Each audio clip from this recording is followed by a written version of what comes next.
బుడ్డి ఏం చేస్తున్నారా? నేను టిఫిన్ ప్రిపేర్ చేస్తాను. అంటే ఏంటి అనుకుంటున్నావు? నేను పిండి దోశల పిండి కొంచెం మిగిలిపోయింది. సో ఆ దోశల పిండి అనమాట. ఇంకా పిల్లల కోసం కొంచెం ఉప్మా అయితే చేసేస్తున్నాను. చూడు, గ్లాస్ ఉప్మా రవ్వ.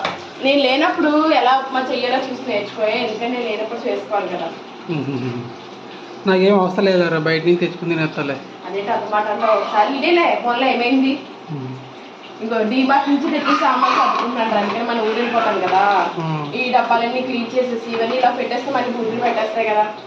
అదనమాట ఈరోజు ప్రోగ్రామ్. చూసారా, ఇలాంటి గ్లాస్ తీసుకుని దీని ఏమంటే గోధుమ ఒకటి గ్లాస్ అన్నారు వాటర్ వేసుకుని చక్కగా వేసుకుంటే ఉప్మా పొడి పొడిలాడుతూ చాలా బాగా వస్తుంది. దీనిలో వేరుశనగలు ఓపుడు సామాన్లు ఉంటాయి కదా, అవన్నీ వేసేసానంటే.